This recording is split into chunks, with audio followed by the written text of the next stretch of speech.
On today's Minute of the Apes, it's true, my nieces actually got me sick, and there were times I felt like I was bleeding from my eyes. They greenlit the sequel without a story in mind. They just wanted to equal an unexpected gold mine. He said, oh no, as Heston said, I got to go. These are just some of the facts you ought to know as we go. Beneath the Minute of the Apes. Beneath the Minute of the Apes. Beneath the Minute of the Apes. The only good human is a dead human. Hello and welcome to Minute of the Apes, a daily podcast where we break down every minute of the Planet of the Apes movies, 1 minute at a time. As always, it's Monday. I'm Todd. Guess who I've got? Yes, indeed. It's Richard and Sean. Yay. Hey, guys. It's a slightly sick Richard, though. Yes. If you need an aspirin midway through, just let us know. And we'll Like get a you something. 90% Richard. No. I just now have the sexy I had a cold voice. I don't have the I'm sick anymore. You always have the sexy voice. Oh, thank you. Now you just have the cold on top of it. But I see videos of you working out even though you were sick. Do you keep working out even when you're sick? Yeah. Well, okay. So, I mean, we're totally digressing. Maybe this is for something for the in between.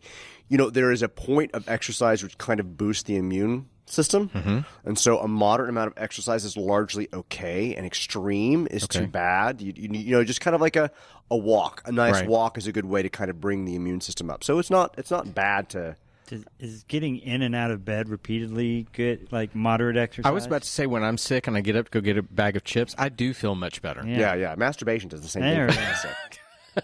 Okay, so with that, we are on to minute 71 of Beneath Planet of the Apes. Sean, why don't you tell us what's going on? All right, we're going to start minute 71 with the army still in shock, and it ends with apes going crazy after seeing a burning, bleeding lawgiver. We cannot wait to hear this minute of Beneath the Planet of the Apes. Here we go. As I warned you, look what we are faced with. I told you you should wait.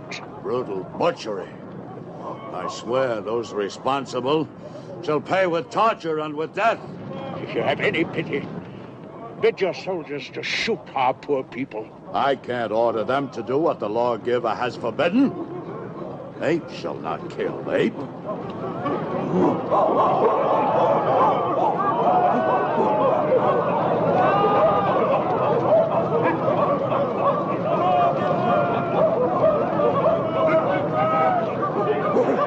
Hold your positions!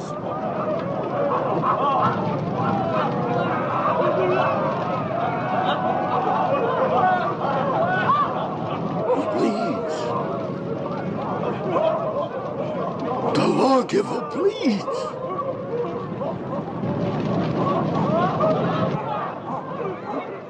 All right, as of minute 71, we have 3 living humans, a psy-core of telepaths, 4 dead humans, 1 dead ape, a shrewdness of apes, and a gaggle of humans. So can I start off the minute? Because last week I was the one to kind of bitch and moan how this entire thing did not work with me with the upside-down apes and all that because, number one, it's not the same number as we heard earlier, and I know I got vilified for that, but at the same time, it didn't work for me. But today, what I thought was, if this whole thing that Urfus had been going on about, the entire thing, why we're going to go attack, had been about those, was it 11? Was that the number? Like 11. 11. If those 11 soldiers, if they had, when he made that speech, instead of even talking about humans raiding their crops, we don't know what's in the Forbidden Zone. Something out there has happened. We've had 11 troops go missing. We have to go after them. We have to make a statement. Think what will happen if this comes back.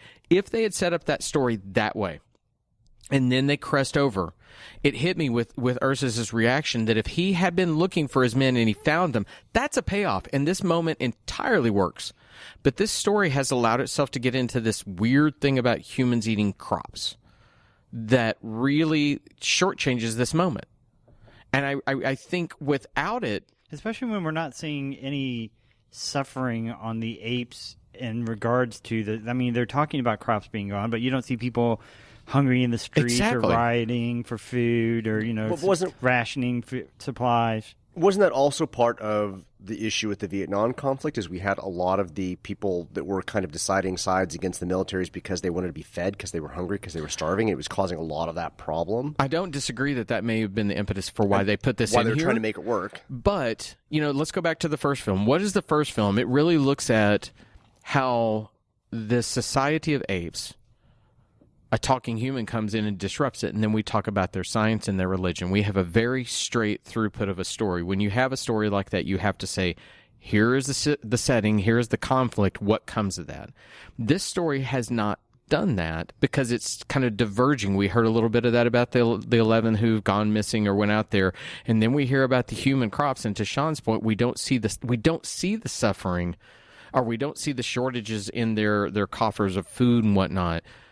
This film, to me, at this moment, came to a point where I realized if they simply had understood what the central, it's really a red herring more than it is. It has nothing to do with anything. Yeah. It's a MacGuffin. It is entirely a MacGuffin. It's nothing to do with nothing, yet it's still the basis for the conflict. We would now understand why they're pushing ahead. We would now understand why they're going into the Forbidden Zone and why seeing these apes, and yes, we've heard about it before, but it doesn't have that emotional resonance because it's not the crux of why they're there. But would it have taken out outside of the use of the bomb, would it have taken out the political context between two forces that are two factions or governments that are opposed to each other for whatever reason? One's being militaristic and one's, if they had teased this kind of a guerrilla soldiers moving into this particular moment, seeing this kind of visual because the humans had put up that visual barrier. They come back. We saw this earlier in the movie. They came back to Zaius. They tell Zaius what's going on. Sorry, Ursus. They tell Ursus what's going on. Maybe Ursus is one of the ones to witness it early on, comes back, rallies his forces. It negates the whole political argument about a,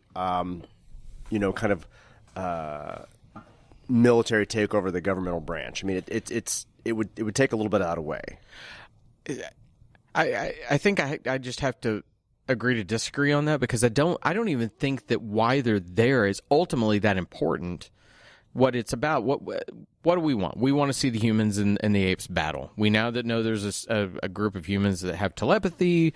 We know that they've got different things. We want to see them go head to head, and the reason they're there, it's much like Pulp Fiction. What's in the suitcase, the briefcase, doesn't really matter. Doesn't matter. Just what gets everybody together. It's what puts them in the place so that we can have the conflict that you want to have.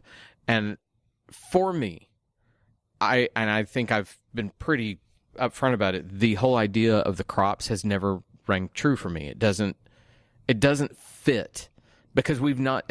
Sean may have said it better than I've even thought of before. We see no evidence of it. It's a lot of talk, and it seems like it's out of left field.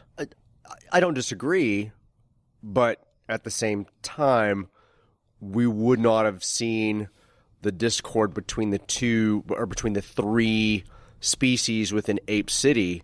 One with the science and the leaders and the military. There would be no reason for that conflict between them if it didn't already feel like Ursus had kind of ginned up this conflict to begin with, whether he's using the crops as an answer or not using the crops as an answer. If it really were about, military hostages being tortured, then it would have changed the structure of what was happening within the city itself, and it would have lost the parallel with that time era. But the parallel with time era is a very germane point. That's very you're on point with that.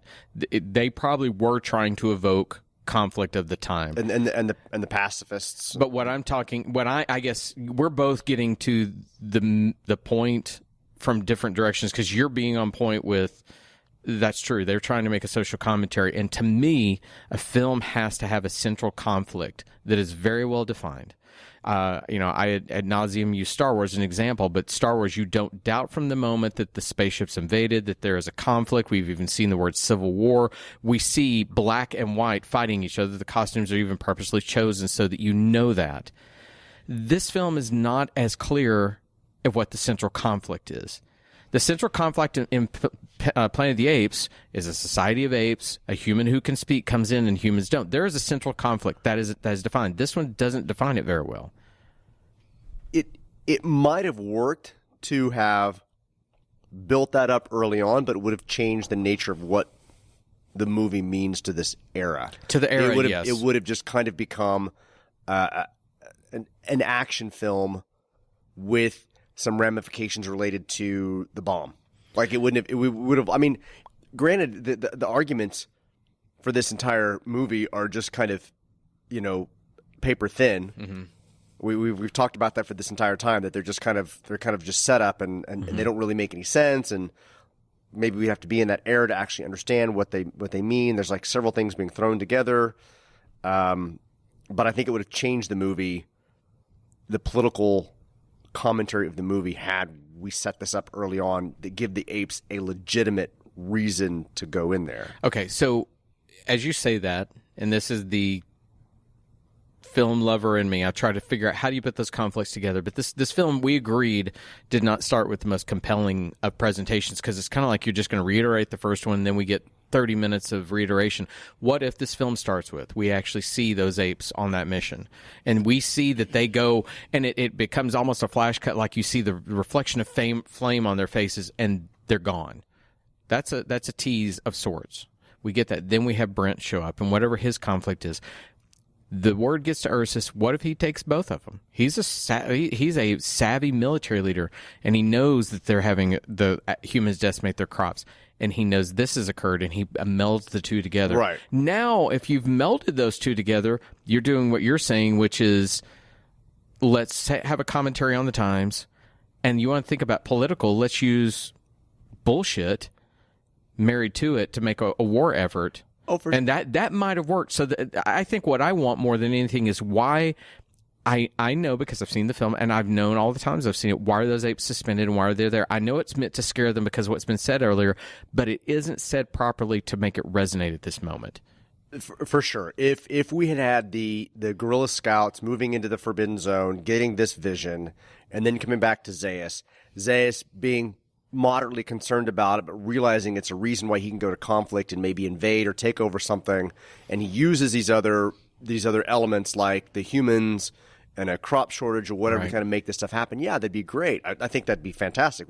You're right. We could put those elements back together. And you could even have Zaius taking one side. Maybe Zaius is the one that's more worried about the crops, and Urfus is the one worried about these. And they were like, we've got something together. And then we don't betray Zaius quite as much as we betrayed him throughout this film. Well, and to kind of come back to Taylor, that weird vision of them in the Forbidden Zone with the, kind of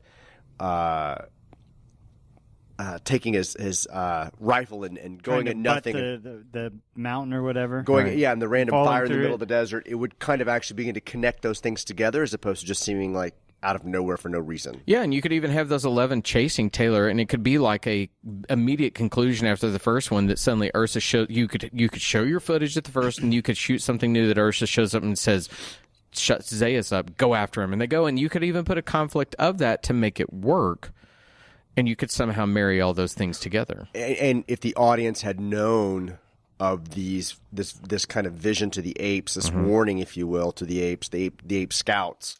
And then Taylor's sudden disappearance based upon mysterious things that are happening in this area, right, it would make us think that there is something there as opposed to just having Brent kind of stumble upon it when he walks down the subway. Because up to that point, we're like, unless I'd seen the trailer, I would be like, I don't know what's going on. Yeah. What's in the Forbidden Zone? I don't even know that I'm mildly curious. I just kind of want to see what New York looks like now. I mean, that's a great point, Richard, because if you think back to the first episode of Stranger Things, it begins with, is it Will that gets captured? I can't remember. Is that the character's name? Will, yeah, Will. So it begins with, we learn about the spooky woods and the thing in the woods. We're now afraid of the woods because we know that. We're not afraid of anything in this film because they've done nothing to really show us the threat that's out there. If they had simply established a threat at the beginning of this film, now that's a great point. They head into it, and now we're afraid to go with them because, to an extent, whether we like it or not, we love the apes. We love them. We don't want them to, we're not supposed to, but we do, and we don't want them to face harm, and they're gonna. And we have a reason for Urfus to want to suddenly, seize power. We have a reason for him to want to kind of create fake arguments why he needs to take over power, and then this would be a more revelatory moment when he sees this, like, oh, it's really true. Yeah, exactly. The power in that moment of like, oh, shit. All the bullshit I've been preaching is coming true. Is actually happening. Well, so that brings me to the thing that I also wondered about. When the lawgiver appears, and I get they had a limited budget. I get the special effects of the time. They can't do anything more than simply cut to a shot and the lawgiver's there. Is the lawgiver supposed to have just appeared, and did they not? That's would what be. I'm assuming. Kind of like at the beginning when the mountains just appeared in front of Heston, where Right. they weren't behind him right before that. That's what I think. So we get because Zayas really